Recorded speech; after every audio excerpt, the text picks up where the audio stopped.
سلام ګرانو زده کوونکو، په دې هیله چې روغ جوړ او صحتمند اوسئ. ګرانو زده کوونکو، بیا هم زه ستاسې د پښتو د ژبې ښوونکی هلال احمد مهرس یم.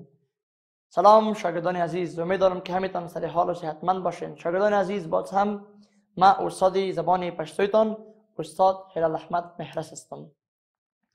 شاگردان عزیز، درس امروزی ما است در ټولګي لوست. قبل از اینکه درس جدید را آغاز کنیم یک مرور درس قبلی را میکنیم. مخکې له دې نه چې نوی درس پیل کړو، یو ځل تیر درس باندې رڼا اچوم تر څو تاسو ته تیر درس نور هم واضح شي. ګرانو زده کوونکو، وګورئ په تیر لوست کې زموږ د درس هدف یا موخه څه وه. په تیر درس کې زموږ موخه دا وه چې زده کوونکي دې وکولی شي، د دریځي بوسیمو زده کوونکي دې وکولی شي تر څو د پښتو ژبه څه کړي، زده کړي. ګرانو زده کوونکو، په دغه لوست کې ما تاسو ته ساده جملې، د ساده جملو جوړښت، منفی او مثبت. شاگردان عزیز، هدف درس گذشته ما این بود که شاگردان ساحات دری زبان چطور بتوانند زبان پشتو را بیاموزند. ما برایتان جملات خیلی ساده را در درس گذشته ارائه کردم. مثال جملات مثبت و جملات منفی. کلمه نه در پشتو، کلمه نه این جمله ما را چی میکنه؟ منفی میسازه. مثال اگر شما در یک جمله بگوین یم، چی کدام کلمه؟ یم مانا هستم. چی مانا؟ یم مانا هستم.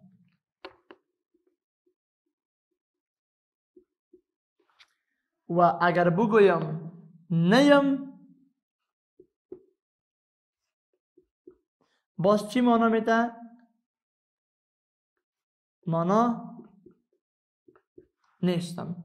ببینین کلمه نه، کلمه نه را استعمال کردم، معنایش چی شده؟ منفی شده. اگر ما بگویم دای،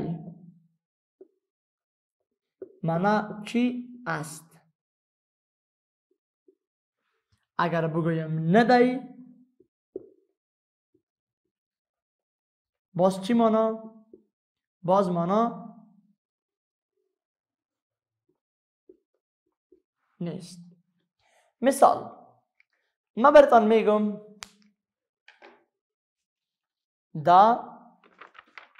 دا یو کتاب دی. ببینین دا یو کتاب دی، دا یو کتاب دی. چی معنا؟ این یک کتاب است. اگر بگویم دا یو کتاب ندی، این یک کتاب نیست، باز چی معنا؟ معنا این یک کتاب نیست. ببینین دای معنا است، ندای معنا نیست. شاگردان عزیز، ببینین ما میتونیم جملات زیادی را با این دو کلمه تغییر بدهیم. اگر باشه یم بگو نیم، اگر باشه دای بگو ندای. مثال ما بگویم هوا گرم، هوا گرم دی. هوا گرم دی یا هوا گرم ده. هوا گرم ده، هوا گرم نده. ببینین کلمه نه معنا نیست. دیگر مثال ز مریض یم، معنا من مریض هستم. یم معنا هستم. اگر بگویم ز مریض نیم، معنا ما مریض نیست. ببینید شاگردان عزیز، شما می توانید با این 4 کلمه نیم، یم، دی، ندی شما چی کنید؟ شما جملات مختلفی بسازید. مثال ز ستاسی استاد یم. ما استاد شما هستم. ز ستاسی استاد نیم. ما استاد شما نیستم. اگر بگویم مثال علی استاد دی. علی استاد است. اگر بگویم علی استاد ندی، معنی علی استاد نیست. دیگر مثال اگر بگویم جمال خ هلک دی. جمال بچه خوب است. اگر بگویم جمال خ هلک ندی، معنی جمال بچه خوب نیست. اگر بگویم مثال په ډول که چیرته زه ووایم چې زموږ درس آسانه دی، معنی درس ما آسان است. اگر بگویم زموږ درس آسان ندی، معنی درس ما آسان نیست. شاگردان عزیز ببینید با کلمه نه شما معنای جمله را چی میکنید؟ منفی. یم نیم. با اضافه کردن کلمه نه در زبان پشتو معنای جمله تغییر میخورد. معنای جمله چی میشه؟ معنای جمله منفی میشه. شاگردان عزیز حال شما ببینین اینجا ما چی داریم؟ یک گفتگو داریم، یعنی مرکه داریم. توریالی ستړي مشي. ستړي مشي معنی مانده نباشی. جور اوسه، جور باشی. توریالی زمان نوم توریالی دی. اسم من توریالی است. زمان نوم ظلمه دی. اسم من ظلمه است. اگر بگویی زمان نوم توریالی ندی، باز چی مانا؟ مانا اسم من توریالی نیست. اگر بگویی زمان نوم ظلمه دی، مانا اسم من ظلمه است. اگر بگویی زمان نوم ظلمه ندی، مانا اسم من ظلمه نیست. شاگردان عزیز حال شما ببینین ما پایین جمله داریم، جملات داریم. ببینین در این جملات شما برای شما ما خانه خالی دادیم، جایهای خالی است. شما این جاهای خالی را با کلمه نه. با کدام کلمه؟ با این کلمه، کلمه نه چی کنید؟ تکمیل کنید. مثال ز رحیمه یم. ببینید اگر ما در این خانه خالی کلمه رحیمه را پرتیم به این معنی ز رحیمه یم، من رحیمه هستم.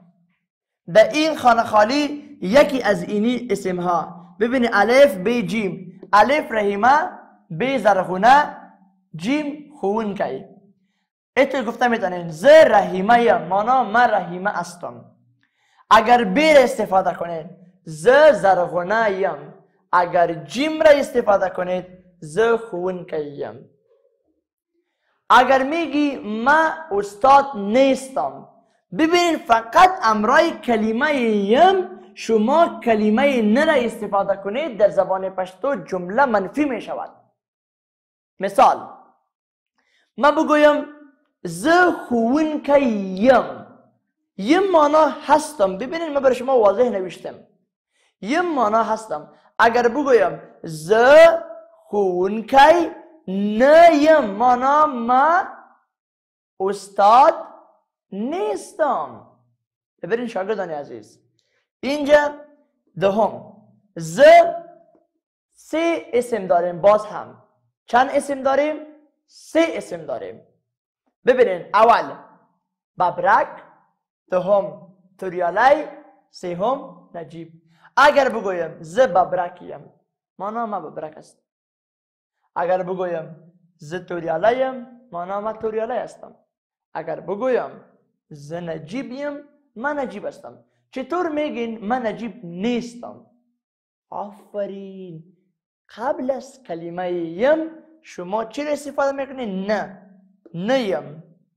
مانا ما ببرک نیستم، ز ببرک نیم.